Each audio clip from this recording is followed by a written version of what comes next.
Angela Davis is a hero. As we continue to question what freedom is today, with everything going on politically, social justice-wise, I think it'd be great for me to hear what she has to say. I'm really excited to hear her speak. And she makes me want to live my truth and be faithful to that and also not be fearful. She's very imperative to our culture and just to our upbringing.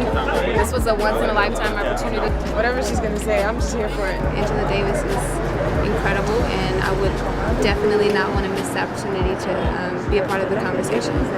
I'm here visiting from Cincinnati, Ohio, and this is my daughter. She told me about it. I think it's very important for us to get together and have the hard talks, especially on Sundays.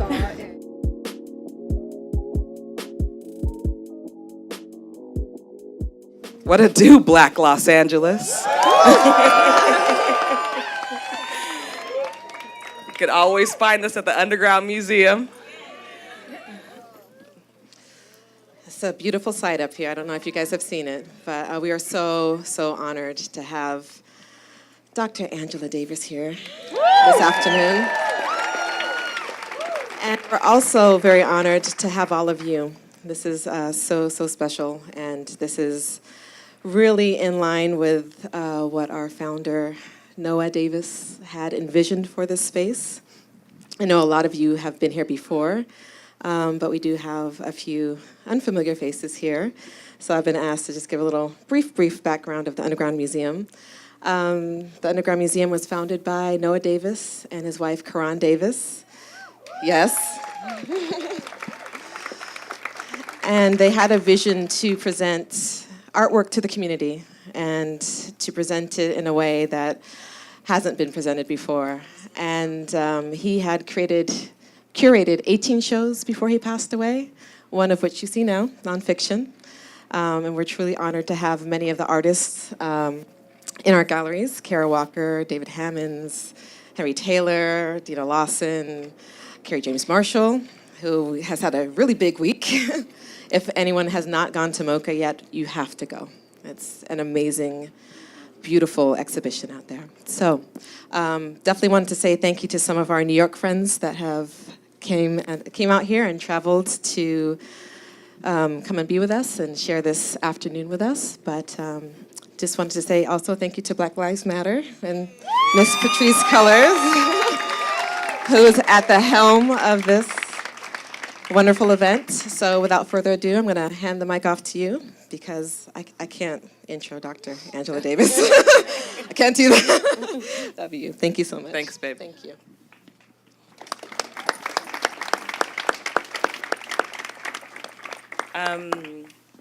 I just want y'all to take a moment to look around. Look around on your Sunday. Say hi to your neighbor. We don't get to do that enough.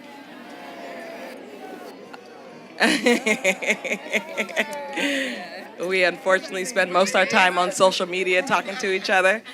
So soak it up. Get some real sun, real people, real life. And we got some babies. Welcome the babies, everybody.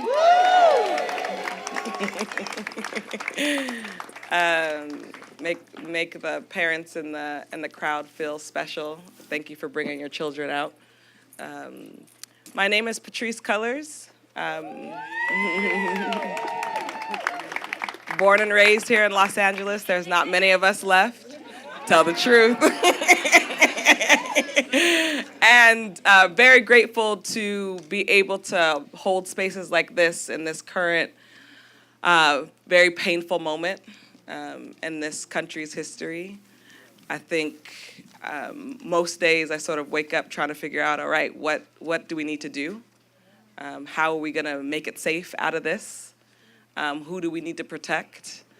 And also, what kind of conversations do we need to be having? What kinds of conversations does our movement need to have so that we could grow, so that we can bend to the times and the moments? And I think there's also a lot of, there's this thing that we do in our movement now where we don't give people a lot of room and space to grow. Right? There's a bit of a holier than thou. And so today what we're going to do is we're going to be in conversation, right? We're going to explore together. When I asked Angela if she could come and hang out with us in Los Angeles, I was like, can you talk about this thing called abolition? As I am an abolitionist, I'm going to proclaim it and shout it and remind people. But I also think as we talk about abolition, some of the first things that I hear from people's mouths is, well, what do we do without the police? Well, what else is there? And some of the conversations that I have, folks forget that the expansion of the prison industrial complex looks like the Muslim ban, looks like ICE raids.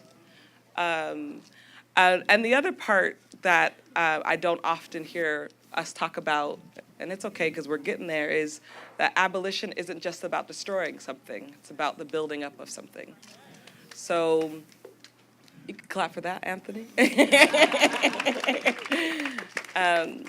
So we're having that conversation, and Angela is going to sort of give us some deepen the framework around that, why abolition is so important, and I would say it's like even more critical in this moment. And then we're going to bring up our other panelist, Janaea Khan from Black Lives Matter Canada, Anthony Ratcliffe from Black Lives Matter Los Angeles, and Jada Raspberry from Dignity and Power Now. So, and we'll give folks a chance to ask a few questions. So we'll be able to do that, and then we're gonna hang out and party. So I'll pass it to you, Angela.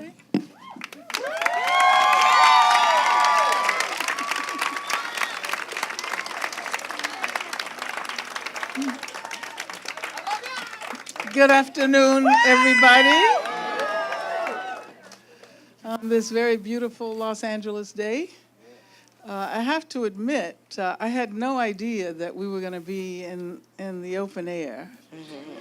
And when Patrice asked me to come down and do a short talk and participate in the round table, I thought there would be a podium, but I like this. This is really nice. But you're going to have to keep time for me. Abolition. How many of you are familiar with prison abolition, police abolition? Yeah? Well, we say abolition as opposed to reform. And it was interesting because the other day I decided to look on Wikipedia for prison reform. And I was very happy to discover that my name wasn't in the entry. There were a bunch of other names. And then I looked at prison abolition, and it was there. And I said, right on. Abolition is rooted in the history of the quest for Black freedom. And of course, the quest for Black freedom is the quest for democracy in the United States of America. Black people have always been at the center of that struggle. When slavery was abolished, or was slavery abolished? I mean, I think that's the question we have to ask. The notion of abolition was very narrow.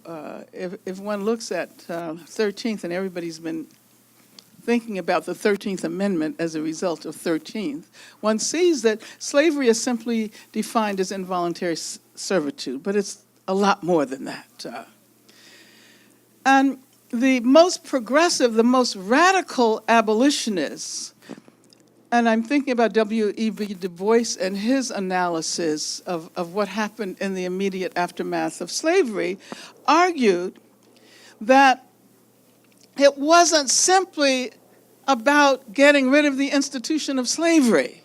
It was about creating new institutions in order that those who had previously been slaves could be incorporated into a new democratic society. And that didn't happen. I mean, the idea was that democracy would be something else. It wouldn't be the old white supremacist democracy. And I think one of the problems we face over the years is that we often capitulate to the assumption that all we want is to be included. You know, we want to be included in a racist society, but it makes no sense simply to include those who have been the targets of racism into a white supremacist society, or include women in a misogynist society, or include LGBTQ communities into a homophobic society. So abolition initially evokes the context and argues that the context has to be changed. You can't simply focus myopically on one thing and say, get rid of slavery, or get rid of prisons, or get rid of the police. We have to think about the way in which that process will radically transform the entire context. And it also, therefore, teaches us that assimilationist strategies reproduce what they appear to be contesting. And so here we are, over 150 years after the so-called abolition of slavery, and we're still trying to get rid of the vestiges of slavery. We're still trying to get rid of the prison industrial complex, police.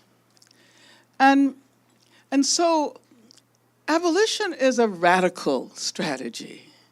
And abolition asks us to think about what it is we need to do to transform the entire context, the entire society.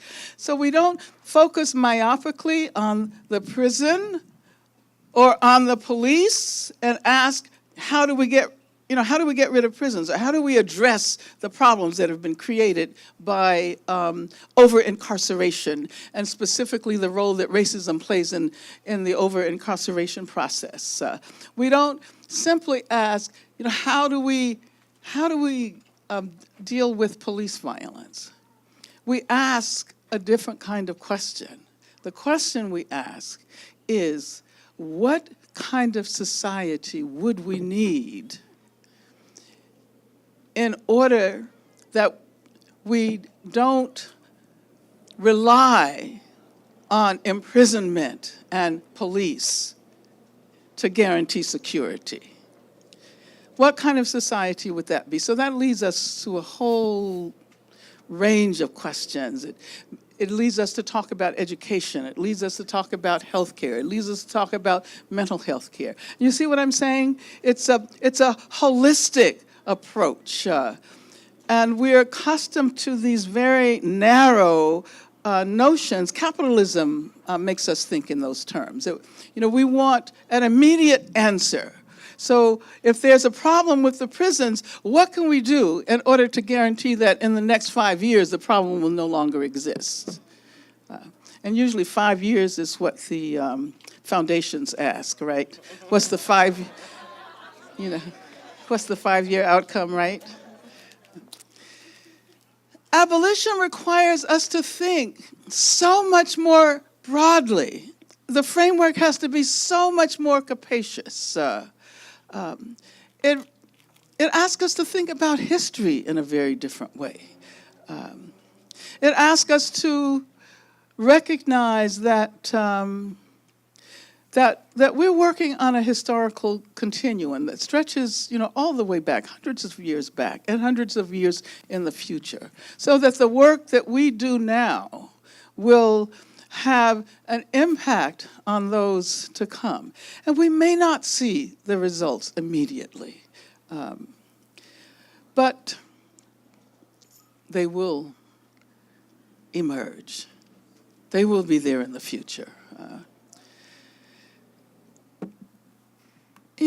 Abolition, it's really interesting because I'm thinking in 1998 when we held the first Critical Resistance Conference, we were thinking about trying to change vocabularies. And the term that we introduced at that time was the prison industrial complex, because people were very reluctant to think in any positive context about what was happening with prisons, because prisons were those places where all of the bad people were, even our relatives, even our sisters and brothers, right?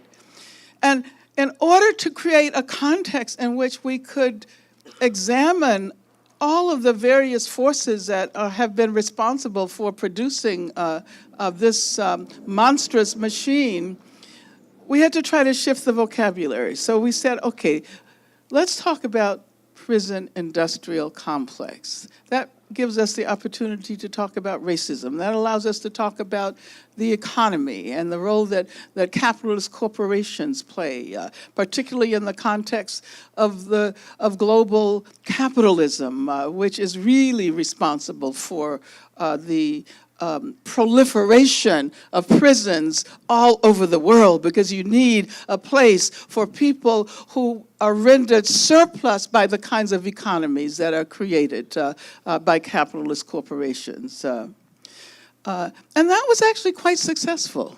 Because I can remember a time when you ask an audience, how many of you have heard of the prison industrial complex?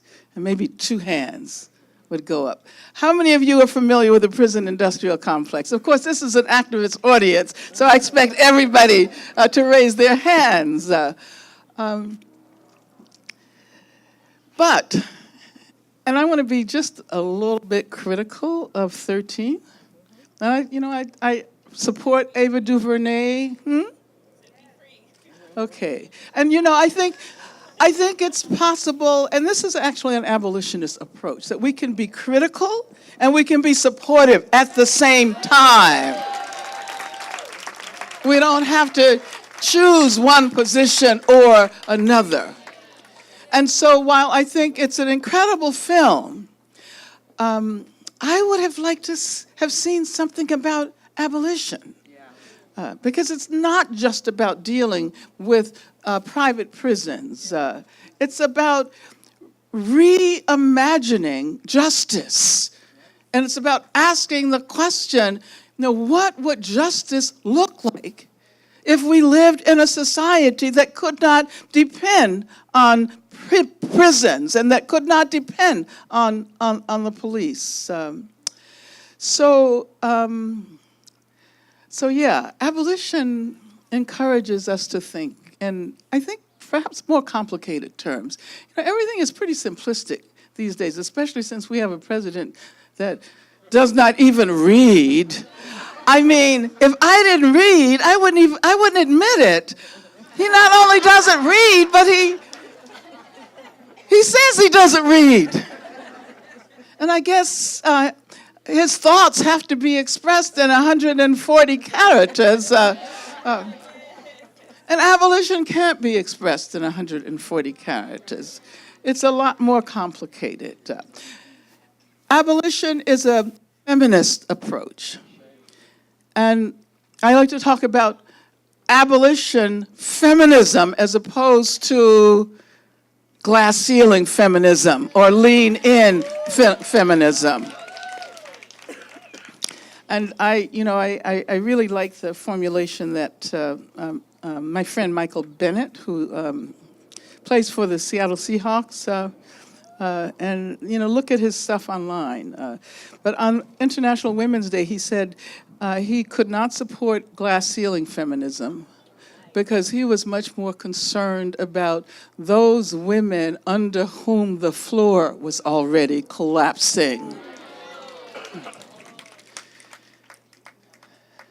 And so abolition feminism is, of course, also the opposite of carceral feminism. When we think about the ways in which mainstream feminism has relied on incarceration, As a matter of fact, the assumption has been that the only way to address intimate violence, domestic violence, is to call for the incarceration of those who commit those acts of harm. As a result, even though we've been working on intimate violence, domestic violence for over 40 years, 50 years. And even though there are all kinds of agencies and all kinds of formations and crisis lines and all over the world, at the same time, the incidence of gender violence has not been reduced at all, has not been reduced. So that means that we have to ask questions, the kinds of questions that will allow us to begin to get to the root of these problems and not simply assume that the police and the prison will solve these issues. Call the police, then send the perpetrator to prison, where the perpetrator probably becomes even more violent as a result of the time he spends in prison. So abolition feminism as opposed to carceral feminism. Abolition encourages us to think very capaciously and to recognize that oftentimes what appears to be a relatively small problem can have enormous consequences. And so this was what we discovered in doing work around trans prisoners. And there were people who said, "Well, why do you want to work on the rights of trans prisoners? Because they constitute a relatively small minority." I mean, they could make the same point about women, cis women prisoners, right? But we discovered that if we look closely at those issues, the whole picture is illuminated. And with respect to trans prisoners, we discover that it's not only about the rights of the individuals. It's about recognizing the structure of these places of confinement, and that they are structured in accordance with the ideologically constructed binary gender system in the larger society. So that the system itself, the prison system itself, encourages us to think in binary terms about gender. So that means that when we say abolish the prisons or abolish the prison industrial complex, we have to also say abolish gender policing. So it means that we pursue these various analyses and these various lines. I'm just giving you some examples of the generative role of abolition. And ultimately, I think that we're led to recognize that we will have to overthrow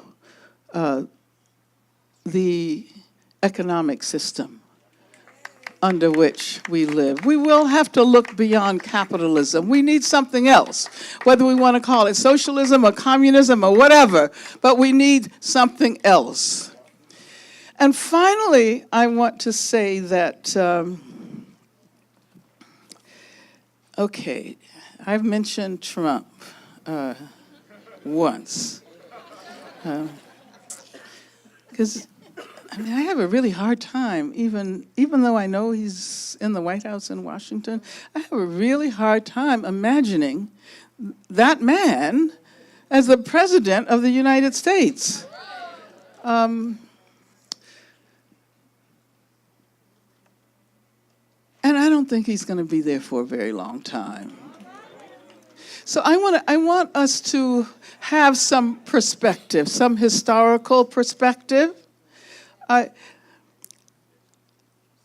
And so I've been thinking a lot about the ways in which we create our relationship to history. And I've been thinking that we are the materialized dreams, the materialization of the dreams of those who were struggling against slavery. People who were enslaved 100 years, 150 years, 200 years ago, they dreamt of a free society. And they may not have had all of the specifics, but we are those who inhabit their dreams today. And we would not be here if it were not for the fact that they had their dreams and fought for their dreams of freedom. And I say that because I think we need a perspective, a kind of temporality that does not allow us to remain ensconced in the present. So if we can think about the temporality that stretches backward into history, we can also think about the extent to which our dreams will constitute the space that will be inhabited by those who come after us. And if we think in those terms, and about the consequences of our work, which we may not really see right now. We may not see the results tomorrow or the next day. Believe me, when we began to talk in 1997 about the prison industrial complex and reviving the whole notion of abolition again, we couldn't have foreseen that it would be so helpful at this particular moment in history. And in a sense, you never really know. But you have to work as if it were possible to radically transform the world. And let me tell you that it's just been, for me, as someone who's been around for a while, much, much longer than most of you here, it has been so wonderful to experience the emergence of Black Lives Matter. I met Patrice in May of 2013. And in a place a long way away from here, Kalamazoo, Michigan. And I looked at her and I knew that she had something really important to offer the world. And I would just like to thank her and Opal and Alicia, because they have created a new arena of struggle. And not only in this country, but all over the world. I was telling Patrice, I just got back from Belfast, Northern Ireland, and I met with Black Lives Matter in Belfast. And in Belfast, they were talking about the visit that Frederick Douglass made to Belfast in 1845. And his image was on murals. And so it's that kind of relationship to history that I'm talking about. And then I went to London and met with Black Lives Matter in London. And then I flew up this morning from Oakland, and the woman sitting next to me was so excited because her daughter was all involved in Black Lives Matter. It's like everywhere. And I think that people are recognizing that this is really the path toward a revolutionary democracy. And not only for Black people, but for everybody. And those who kept saying, well, why are you only talking about Black folks? Why don't you say all lives matter? And what they don't recognize is that we've always been talking about all lives. But that universal notion has excluded Black people, people of color, women, LGBTQ communities. It has been a kind of democracy that has been grounded in the elite. And so now we say that when Black lives finally matter, that will definitely mean that all lives matter. Thank you.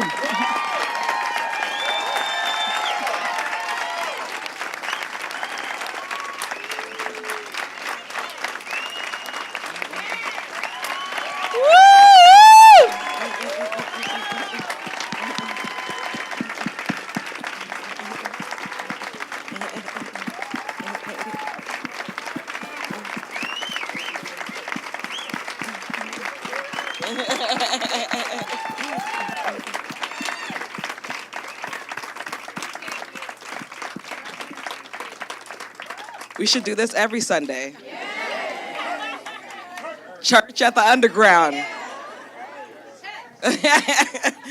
Church at the Underground. Yeah. Take a moment, y'all. Yeah, we don't often get to hold space for historical moments. This is a historical moment. And we get to be here and be a part of it. And I think the other thing that I've been thinking a lot about, because, you know, it hasn't even been 100 days yet, and it just feels like it's been years under this regime, that inspiration is so necessary. What does Black resilience look like? And this is one of the ways, right? Reminding us who we are to each other, who we are to this world, who we are to this moment, and who we're going to be to the future. That is powerful. So I'm gonna actually bring up, we're gonna do it a little bit in reverse, Jada Raspberry from Dignity and Power Now. Come over here, Jada. Jada is Jada is the director of organizing with Dignity and Power Now. She has been at the forefront of taking on the Los Angeles Sheriff's Department. You know what I mean? Say her name. And she's also been really challenging us locally around the county jails that they're trying to build. They're trying to build a $3.5 billion jail. Y'all, $3.5 billion. Billion. And Jada has been challenging that and pushing back on it. And so Jada's gonna open up with giving us context. What is it? We don't talk about women in prison. We don't have that conversation. We don't have the conversation, the impact that has on our society. Jada's gonna talk about that, and then she's gonna pose a question.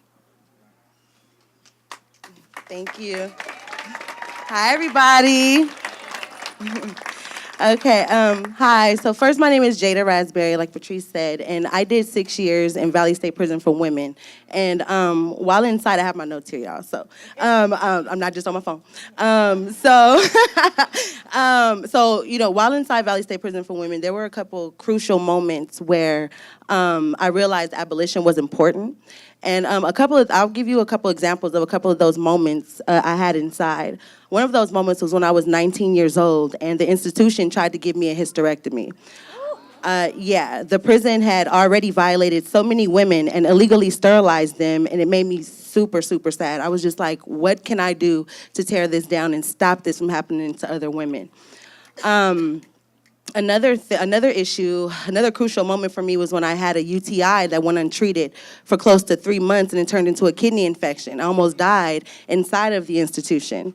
Another very, very crazy moment for me was I was sitting in medical, and there was a pregnant woman there, and she was having pain, she was bleeding, and the staff sent her back to her cell because her C-section wasn't scheduled until the next week. So for me, I was like, no, that's a really big issue. The baby, they're not checking on the baby. They don't know if the heart is still beating. They don't know anything. and also the treatment of transgendered folks and folks who are gender nonconforming. We were already treated terribly.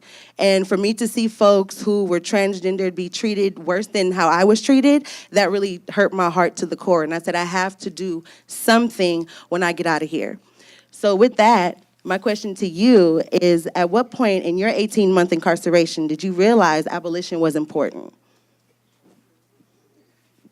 Am I supposed to answer now? Oh, yes, I think so. Oh, okay. Sorry about that.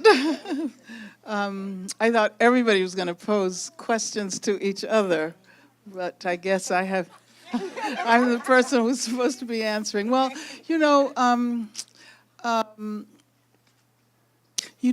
when I really began to recognize how important abolition was, it was when the Attica Rebellion happened. And I was in solitary confinement almost the entire time I was in jail, and didn't have a lot of opportunity to have exchanges with other women who were in prison, who were in the jail.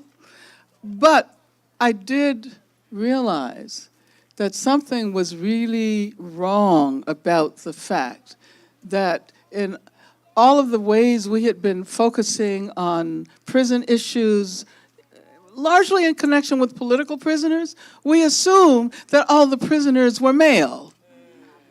And so that's why I like to say that that time that I spent behind bars was a real gift to me, even though it was hard, but I had insights that I probably never would have had in the so-called free world. Abolition was raised in 1971, September of 1971, when the Attica Rebellion took place. The brothers who stood up in Attica called not for the reform of the prison system, but abolition. And I think that was the first time that I began to take it really seriously. But of course, it would be many, many more years before we developed the kind of analysis. And I just want to mention a Quaker woman by the name of Faye Honey Knopp, who wrote a handbook that was published in 1977 that was called Instead of Prisons, a Handbook for Abolitionists. And that was republished many years later in 2000 or 2001 by the organization Critical Resistance.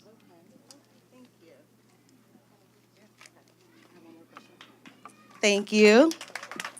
I have one more question.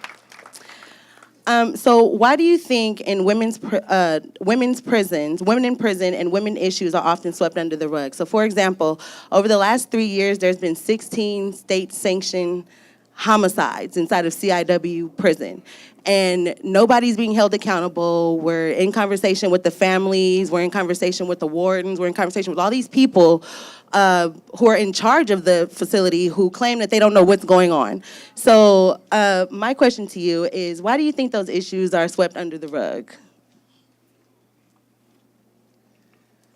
Well, they're swept under the rug because they're allowed to sweep them under the rug.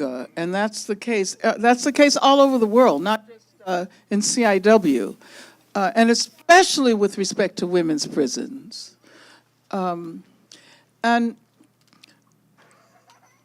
I think it means that we need to have a lot more traffic between the world of the prison, women's prisons especially, and the so-called free world. So I'm not sure what's going on right now at CIW. I've been into CIW several times. They wouldn't let me in for the longest. They wouldn't let me into any prison in the state of California after I was released. And I did some work in relation to the University of California. We had some scholar activists who went into CIW some years ago. but I think we have to focus the attention on what's going on. And I know there are a number of organizations, your organization, Dignity and Power Now. I know Susan Burton, she does a lot of work with women who've just got, the organization is called A New Way of Life, right? Susan Burton, A New Way of Life. So we need more ways in which we can have a connection, a relationship between what's happening out here and what's happening there. So they can't be allowed to erase the sterilizations. And I remember when that happened. And as a matter of fact, they were attempting to, the legislation around gender responsiveness, some of you may remember that. Included in that initial legislation on gender responsiveness, this is when we had the governor, what's his name? And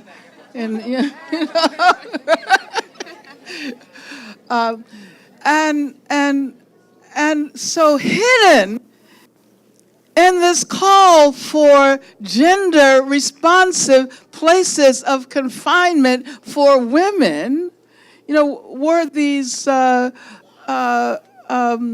strategies that would entail sterilization for women. I think that women's prisons, and when we use the category much more inclusively than we generally use the category woman or women, help us to recognize the connection between the intimate and the institutional, state violence and individual violence. And that's really a challenge in the way we think about the movement against violence. Somehow we fail to recognize that there is a connection between the violence that happens within relationships and the violence that happens at the hands of the police or in prisons.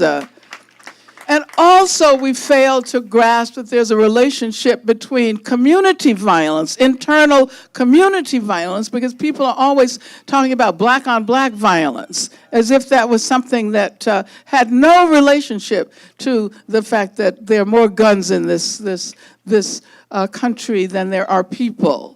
And no relationship to violence at the hands of the police and the military and all of these state apparatuses of repression. And so I think it's so important to think in those holistic terms, intersectional terms.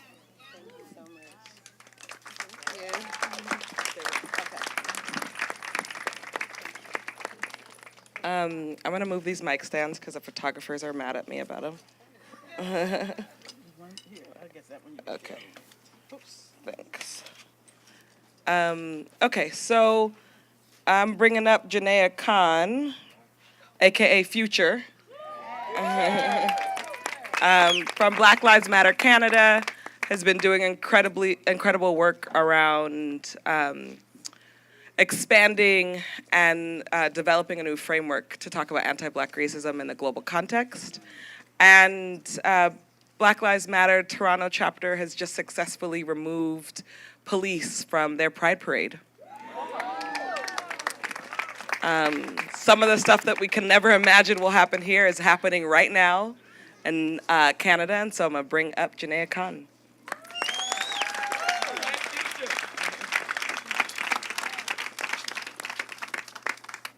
What up, y'all? I just want to shout out Trudy Goodwin. Where are you, Trudy? Yeah. What's up? I want to shout out Rodney Barnett. Yeah, right there. These are our Black Panther Party family. That's who these folks are. So I'm really grateful to be on this set. Oh, I'm grateful to be on this set with Jada and Angela Davis, who you have to say both names. Angela Davis. So I'm born and raised in Toronto, and I know that there's some misconceptions here, like Toronto isn't as bad as the States, and I grew up with that framework and that understanding, and so I'm all for it. We need to start really changing the cultures of questions that we ask. We need to ask different questions of each other and of ourselves, because I'll give you an example. You might not know that you are more likely to be carded on the streets of Toronto as a black person than stopped and frisked in New York City. Right? You might not know that. The difference is, of course, it's all population, right? Canada is, what, 1.1% larger than the United States. Compared to this 320 some odd million, there's 35 million people in Canada. That's it. So if we do want to go there, let's be intentional about it. I'm all ready for the black takeover of Canada, by the way. In conjunction with Indigenous people, let's do it. So of that 35 million or so, black Canadians are 2.9%. That's it. We make up 10% of the Canadian federal inmate population. No. And so when the 1992 riots were happening here, I like the term riots. I know sometimes we say uprisings. I'm all for a riot. When the 1992 uprisings were happening here, and riots were happening here, they were also happening in Yonge Street, because the Black Action Defense Committee, a group of black lawyers in Canada got together and they said, this ain't right. We saw what happened to Rodney King. We believe those officers should be indicted. We're going to hold a solidarity rally. And 2 days before that happened, 22-year-old Raymond Lawrence was shot twice in the chest, a black man. And so what was a protest in solidarity ended up becoming a fight for our own justice in Canada and as black people. And similarly, what started off as an act of solidarity with Mike Brown, we put on, before we were calling ourselves Black Lives Matter Toronto, we put on a solidarity rally for Mike Brown. And something happened, and I know y'all felt it too, something happened, because I remember when we first did the call out, right? And in August, when it first happened, we did the call outs for folks to meet us in front of the US consulate, and maybe 6 people showed up. And then we did a call out again in November, and over 3,000 people showed up in the middle of winter. And I know you remember that. Something changed. Something was happening, because revolution happens in cycles. Right? And so we have to remember that this is where all these mass protests and movements are happening, but all this has to happen first. And so it's important for us to know, where are we right now? So where are we right now? There's a growing white nationalist, white supremacist movement in Canada. There's a growing white nationalist, white movement here. It's happening in London. In the UK, it's happening in France with Le Pen. It's happening in the Netherlands with Wilders. And so we have to ask ourselves, are we going to allow ourselves to be out-organized by white supremacy? We cannot be the generation of people that allows ourselves to be out-organized by white supremacy. So I don't want to believe that they can organize better than we can. I have seen what we do. I've seen how cute we are. I have seen what we have done with few to no resources at all. And so when I hear the question, what are we going to do without police? We already have the answers for that. Because some of us have been living without police for a very long time. Ask the trans community. Ask non-documented people. Ask neighborhoods and churches and mosques that make a commitment that they are not going to call the police should something happen in their community. But that means that we have to understand that revolution isn't just the ending of something, it's the beginning of something new. Something that's actually existed a lot longer than police and a lot longer than prisons. Community responses, whether we call them rapid justice teams, rapid response justice teams, whatever we call them, it is grandmothers and communities understanding that they need to talk to their sons and their children's children and their children's children's children, saying, we can't actually allow for this violent behavior to occur. We need to intervene. Do the police de-escalate situations? Have they ever for black people? When I think of that, I think of Alfredo Longo, who was having a seizure, and his sister called the police to get help, and they killed him. And I think of Junior Thomas, Reginald Thomas, out in Pasadena, who called the police himself and said, I am bipolar and I am in an episode. He called the police for help, and they killed him. And so we're in this space where we're asking these questions. What do we do about the police? We don't need them. We don't need them. And as much as Angela Davis has spoken to abolition theory, why shouldn't we organize around that? What is it going to take to back abolitionism? Because I'll tell you what, feminism without abolitionism doesn't work. Anti-capitalism without abolitionism doesn't work. And we know any type of justice without racial justice doesn't work. So what is it going to take for us to make abolition sexy? What is it going to take? Because again, 6 people showed up. And somehow we all collectively knew, our collective conscience rose, and we understood that we had to intervene, that an intervention was necessary. And an idea became a vision, and a movement actualized around it all over the world. So much so that I get to be here now. So what is it going to take? Because it doesn't take remarkable people. That's not the truth. It doesn't. No one starts out as remarkable. We become remarkable when we fight for freedom, when we fight for justice, when we fight for liberation.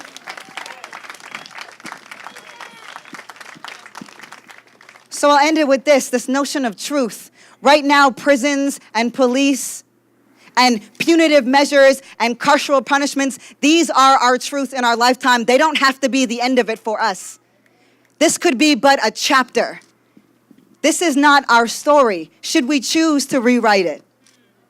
And it's going to take all of us, because I'll tell you something about truth. At one point, everyone believed that the earth was flat, and everybody knew that was the truth. And my homie Galileo, you know what I'm saying? They tossed him in jail. Abolition, y'all. And now, here we are with a much more advanced, sophisticated system. But I'll tell you this thing about truth. Just because everyone believes it doesn't make it so. Somebody imagined borders, and enough people believed it to make it true. Somebody imagined black wrists in shackles, and enough people believed it to make it true. Somebody imagined the police, and enough people believed it to make it true. We have to be the disruptors of truth. We have to be the diviners of change. We have to imagine differently and make it true. That is our task. And if we do it together, we can win this thing. And we always say in Black Lives Matter, I know that we will win. So we have to say it, even when it doesn't feel true. Even when it doesn't feel true. I actually heard Angela Davis speak a while ago, like years ago at York University. And somebody asked this question, have you ever lost hope?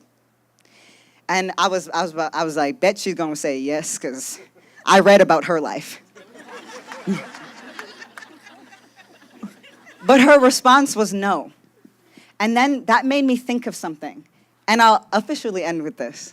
If hope is what we have, then let hope be a muscle. Let hope be a habit. Let hope be something that breaks the chains off of our bodies and off of bodies that look like ours and bodies that don't. Let hope be our practice. Let hope be our discipline. Ashe, y'all.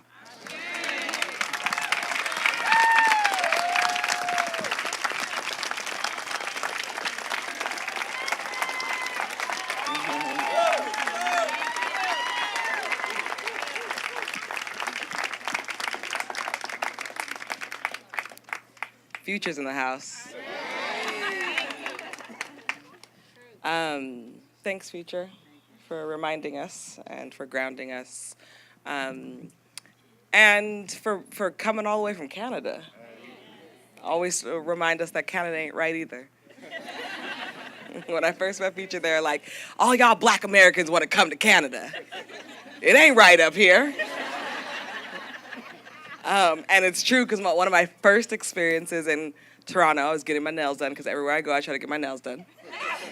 High femmes in the house. And I'm getting my nails done, and this white Canadian starts literally cursing out the nail technician and starts to tell her to go back to her country.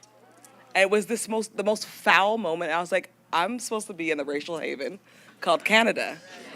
And this is what's happening here. So anti-Black racism is global. Where we are, anti-Black racism exists, which is why you got Black Lives Matter in Belfast. You got Black Lives Matter in the UK. It's why you got Black folks talk about Black Lives Matter even when it's a majority Black country. I want to close this with Anthony Ratcliffe from BLM LA.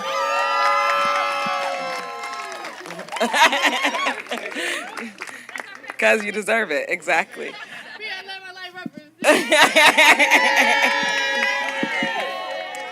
Black Lives Matter LA is the local chapter of the Global Network. Y'all want the mic? No. Okay.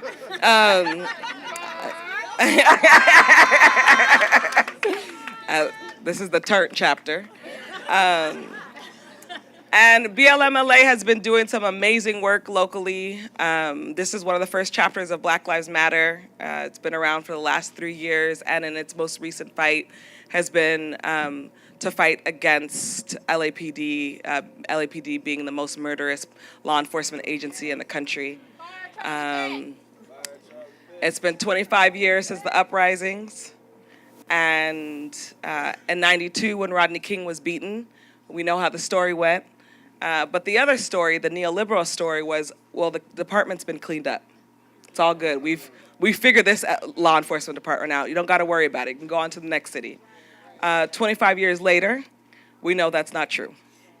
We know that's not true with the killing of Riddell Jones. We know that's not true with the murder of Waukesha. And we know it's not true with the many, many folks who have been killed by the LAPD. And so, Anthony, come on up, give us some context. Oh, I'm not, sorry.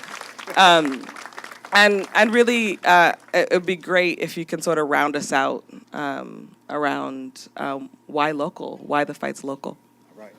All right, how y'all doing today? All right, so I feel kind of, I didn't know I was going to close it out, but I can do that.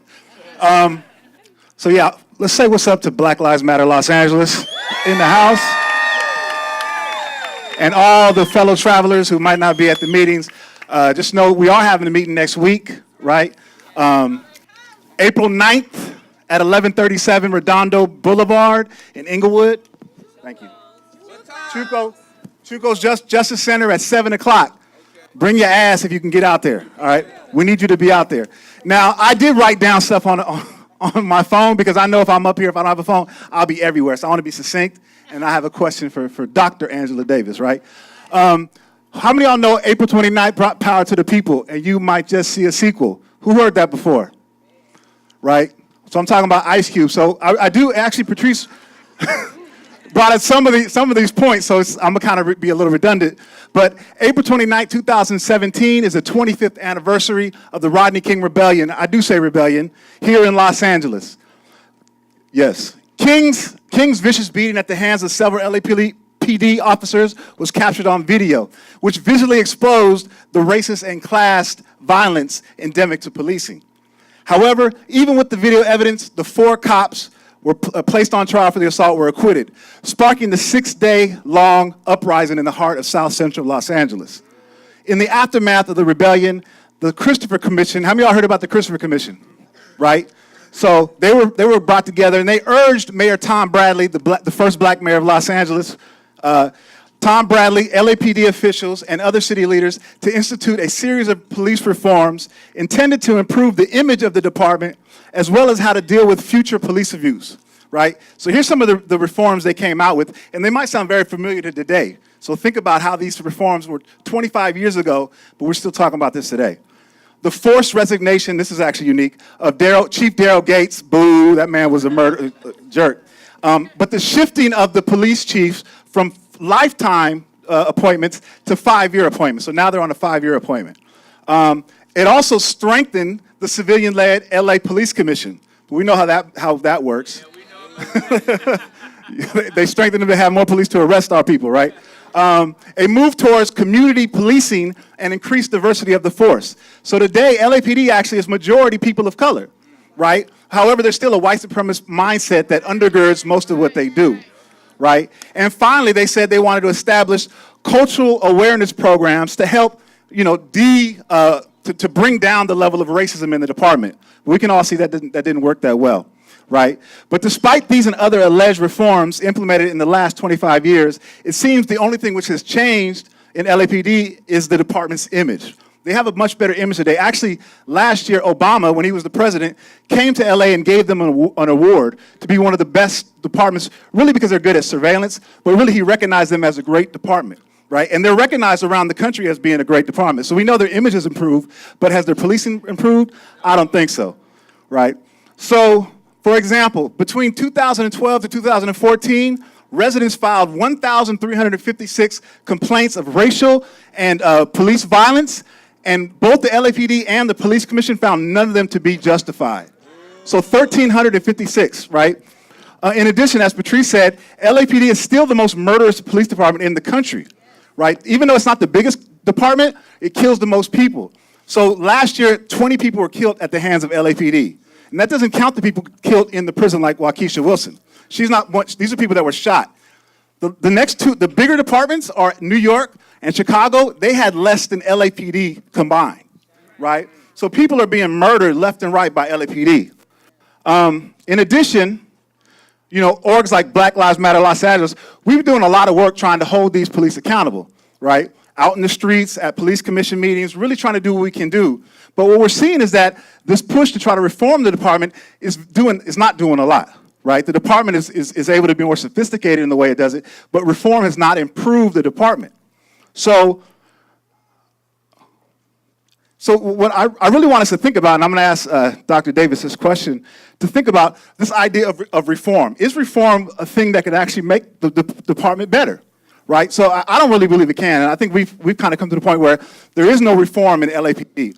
So what I'd like to ask Dr. Davis, in your opinion, what would an abolitionist approach look like to taking on the police department and really undermining and getting rid of what they're doing? How can we bring an abolition approach to this work? Well, thank you, Anthony. Well, the slogan we have to raise, I think, is abolish the LAPD. Now, what does that mean? It means, in the largest possible sense, that we need to reconceptualize the meaning of security. The problem, of course, is that everyone assumes that we have no security without the police. But we have to think about the fact that this notion of security relies on violence. And I know LAPD has always been the worst police department in the country. You know, I can remember when I lived in LA, they very specifically recruited their officers from the South. Don't let me start talking about the LAPD, though. It might be. But to take an abolitionist approach doesn't mean that one only calls for the abolition of the institution. One has to be strategic about it, and I think that the work that, I know that when I was following the work that Patrice was doing in the Sheriff's Coalition Against Violence, that was an abolitionist approach. People have been calling for civilian review boards, and I don't know if there are any calls for civilian review boards again. This is what people were saying 30, 40 years ago. And back then, some of us were arguing, well, we don't want review boards. We want control boards. We want to have civilian bodies that are able to control the police as long as we have to deal with the police. Because, of course, see, I think we always have to remember that ultimately we want to dismantle this whole structure. And it may not happen right now, but we cannot forget. One of the problems is that we often forget what it is we want, because we get caught up into in the process of developing the kinds of strategies that will allow us to accomplish victories in the day-to-day process, and then we forget what we eventually want. So we have to always remember that we want to abolish the police as the primary means of security. But instead of only calling for the the individual perpetrators, because this is a thing we get caught up in. We want, and of course, we become emotionally involved in the process of demanding the prosecution of the officer that is responsible, for whatever violence. And yeah, they should be brought to justice. But we can't labor under the assumption that simply by prosecuting individual officer after individual cop, that somehow the structure is going to change. And I think this was what was so important about the emergence of Black Lives Matter and the creation of demands that go further than simply the demand for the prosecution of the individual perpetrator. Okay. So I know that the LAPD has been trained in Israel. An abolitionist demand would be to oppose the continued militarization of the police and specifically the training of these police departments in Israel, which would mean that we would also begin to recognize the extent to which solidarity with the Palestinian people is absolutely essential to the work that we're doing against the police at the local level. So you see what I'm saying? Even though we may not be able to get rid of the institution right now, we can develop some demands that allow us to understand the structure and to recognize that it's about a lot more than the particular members of the Los Angeles Police Department. It's about a global structure. And we could continue this conversation, but that's one example.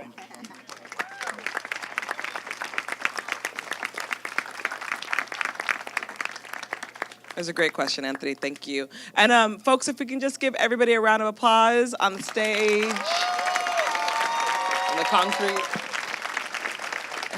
We're gonna actually open it up. I'm gonna take 3 questions. I'm gonna open it up for Q&A, and I'm gonna start over here. Say name and where you from. I'm Antoinette with BLMLA. Woo! So seeing what it is that we do as Black Lives Matter or just Black people in this country, what would you like to see more of from us in, as far as how we're fighting, in the ways that we're fighting? How much more would you like to see, and what do you think we're lacking in now with what it is that we're doing? Yes, me. Yeah.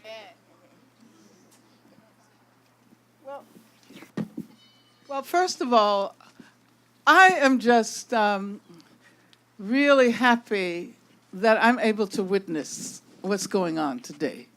And I kind of see myself as witnessing this moment for all of those who didn't make it this far, because this is what we were fighting for. And I think that I'm learning a great deal. I know people assume that, but she's been involved for 50, 60 years in the struggle, and so she must be the person we ask the questions about what it is we're supposed to do today. And that, it doesn't work that way, because sometimes the longer you've been involved, the less you should be consulted about what's going on in the moment. But I do have something that I would like to say, and it's in connection with what I said about Palestine.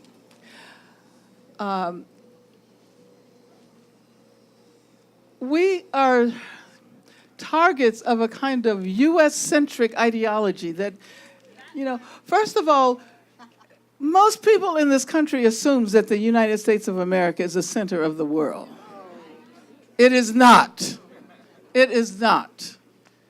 And because Black people and our quest for freedom here has traveled all over the globe, everybody is familiar with the centuries-long quest for freedom that black people in the United States of America, and I say black because I don't really like African American, because African American means that black people in the U.S. have somehow colonized a term that should refer to an entire hemisphere, right? But for generations and generations, we have been the recipients of global solidarities. I was, talking about being in Ireland and seeing Frederick Douglass's image there. And I think somehow we just get used to the fact that people are looking at us. And we don't necessarily ask the question, well, what can we do to impart solidarity to people who are struggling in other parts of the world, whether it be in Africa or Brazil or whether it be in Asia. And I think that's something that's really exciting. And I mentioned Palestine because I think Palestine really did open up the whole movement. And I know that Patrice, you and many others went to Palestine some 6 months after Ferguson, right? And I think that we learned so much, and we have a great deal to offer too. But we have even more to learn from people who have been involved in struggles in other places. And I mentioned Palestine because this is like almost the 70th anniversary of the Nakba in 1948. And when you consider that they have not given up, that we can gain sustenance and we can gain strength from an association with their struggle. So I want to just throw internationalism into the pot because I think we need more internationalism now.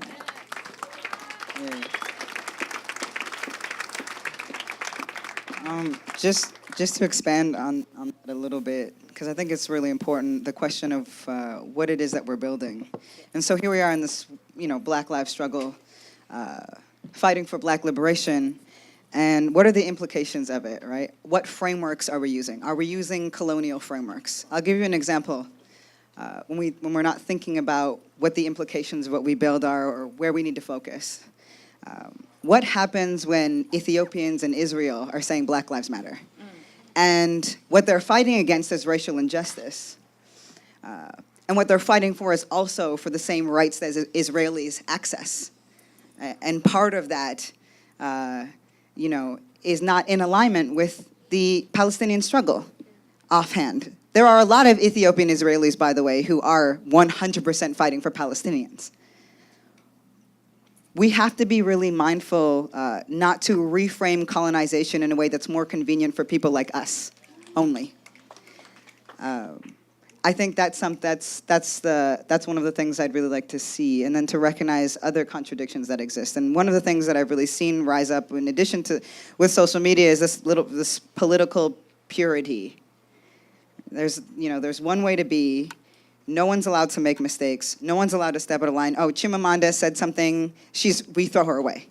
That's very dangerous, y'all. That's a very dangerous thing. Listen, she was wrong, but she's right about a lot of other things too. And so we have to hold her accountable for those things that were said that were wrong. We have to hold her accountable for the fact that trans women and Black trans women were thrown completely under the bus. When really you want one of the greatest indicators of misogyny in our communities and in our societies, you need look no further than trans women and the treatment of trans women for that. And how in alignment the struggles between trans women and cis women are. And where that word is so unnecessary. Why it's necessary for us to say cis. So that's another thing. And I think, lastly, I think we have to remember to have fun. In our movement work. It gets really serious and really heavy, and people get burnt out, and that's not something that we talk about. We get turned when we're on the front lines. You know what I'm saying? I know. But those contradictions. I always have to say I'm gonna end with this to remind myself to hush. But I remember being in Charlotte. Things were turning up in Charlotte, and me and my homie, we got pepper sprayed so bad. We were getting hit with batons and shields, and I lost her. And, I'll call myself a feminist all day, but as I was crawling up the hill, because they hit us on an overpass, I'm trying to get up, I can't see anything. This dude is like, I got a female here, I got a female hurt. I was like, yep, that's me. You could just come save me if you'd like, that's fine. So to remember to have fun with it, you know what I'm saying? There's a lot of creativity here, so.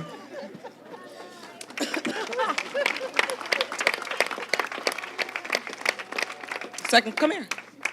Okay. Hold on, babe. I already got one from BLMLA. I'm sorry. How you doing? This is for everyone. My name is Sean. I'm from New York City. I grew up in the projects of Brooklyn, and all the violence that I ever encountered was violence based around poverty, and it wasn't police. But as I get older, creative writing has been my outlet, and I teach creative writing in prisons. And I have all female students, and that's a shocker. So my question is, as a male, or as a gentleman, how do I undo the working against violence and poverty and be a better support to the young women that I have in my classroom that are incarcerated and that are teenagers and that deal with a lot of things that are related to sexual violence, substance abuse, and a whole gang and gang violence too. So how, as a man, how do I, be a better support and understanding and an ally to the movement? So that's it. I think for me, I would say I know for myself when I do community outreach and, I speak to a lot of men. And when I speak to men about, the work that we're doing and how I want them to come on down and join the team and be a part of this movement, they look at me like, you're a woman, you're young, like, what do you know about anything, right? So therefore, I share my story. And what I often do is I make myself vulnerable in that moment. So that way we can communicate. So I think what I would say in that moment, speaking, I'm trying to put myself back in there to try to connect with you. I would say just be your full self. And if there is a piece of vulnerability, show that, and be real with it. Be authentic with it. It's okay because women, we go through a lot. We go through a lot inside the institutions. We go through a lot when we come home. It's really, really, it sucks, right? So when you find somebody, man or woman, doesn't matter who it is, if you can tap into that piece of hurt and pain to communicate and to identify with those people, I would say do that. It's okay. It's okay to do that. It's fine. And I think that folks would, they would be more open to whatever it is that you're trying to teach them.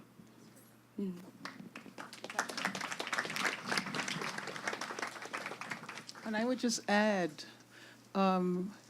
realize that you have a great deal to learn from them as well.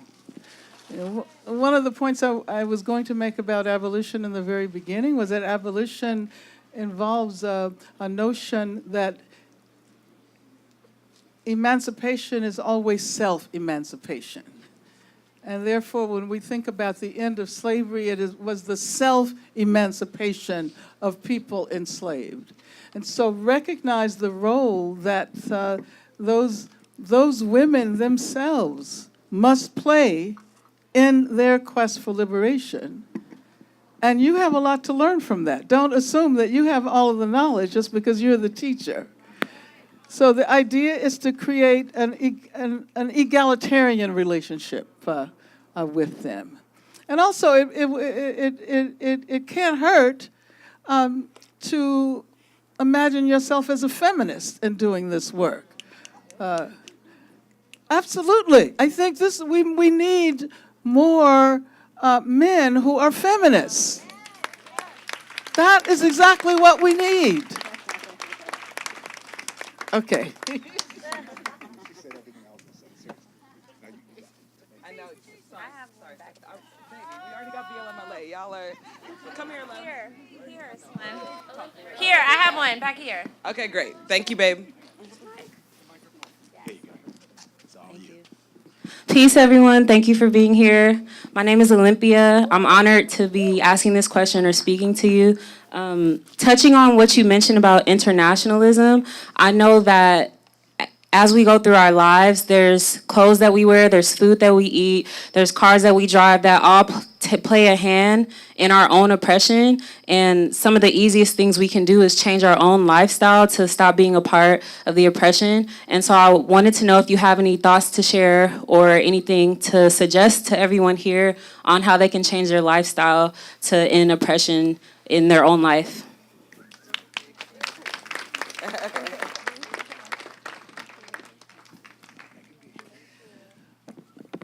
Well, thank you for that question.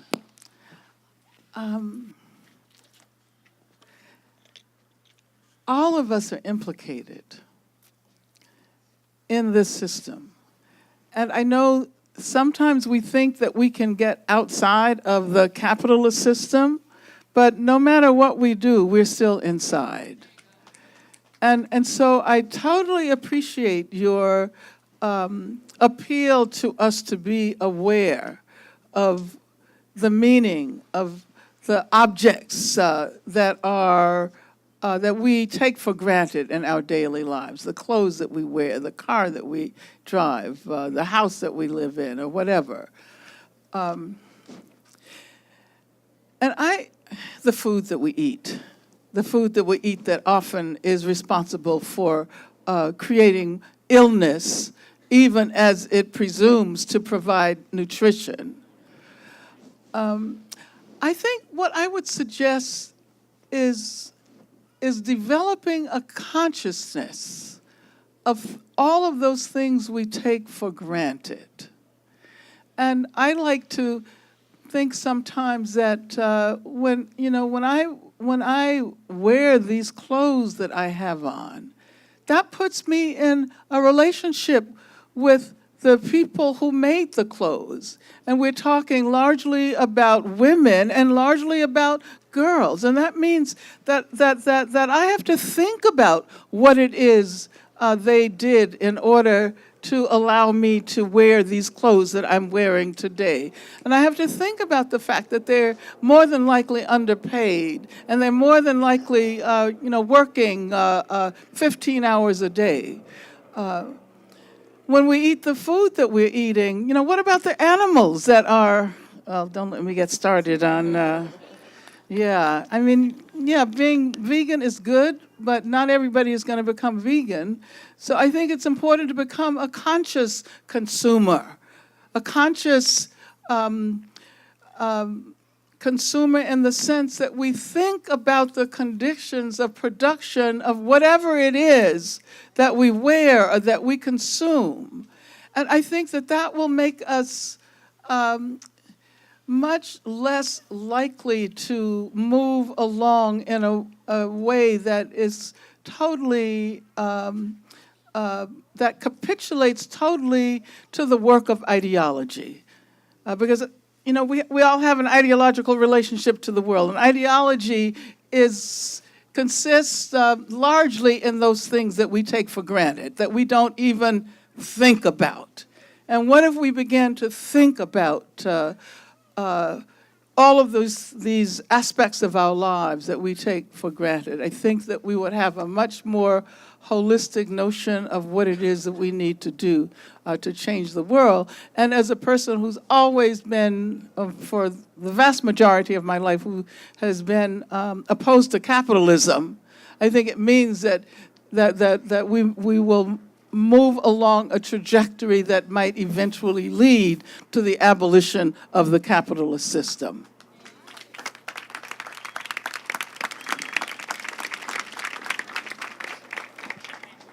Sorry, y'all, I'm gonna wrap it. But you could still hang out, chill with each other. The team is here. And I just want to give one last thank you to all of y'all for showing up on a Sunday to be with us here at the Underground Museum. Thank you, Anthony. Thank you, Angela. Thank you, Jada. Thank you, Future. My mic get turned off? I was like, dang. I was real Apollo. I also want to thank the Underground Museum for always holding space for us. I want to thank Noni Lamar, who helped me put this on, wherever Noni is. And just everyone for just, like, we're alive in this moment. We are alive in this moment. So if you're able to stand, I'm just gonna ask you to take a stand. It's what we do when we close out events and spaces. And if you're not able to stand, don't worry. And this is something super short that we were given by our beloved Asada, who is currently exiled in Cuba. She gave us a letter to the movement, and a few years back, a few folks took some of those lines from that letter, and we've been chanting this ever since. We've said this on the streets of Ferguson, in Los Angeles. We have used this chant in the White House, in the British Parliament, and the Canadian Parliament. It's such a gift to be able to share this, and it's just a call and response, or it's a repeat after me. It is our duty to fight for our freedom. It is our duty to win. We must love each other and support each other. We have nothing to lose but our chains. It is our duty to fight for our freedom. It is our duty to fight for our freedom. It is our duty to win. It is our duty to win. We must love each other and support each other. We must love each other and support each other. We have nothing to lose but our chains. We have nothing to lose but our chains. It is our duty to fight for our freedom.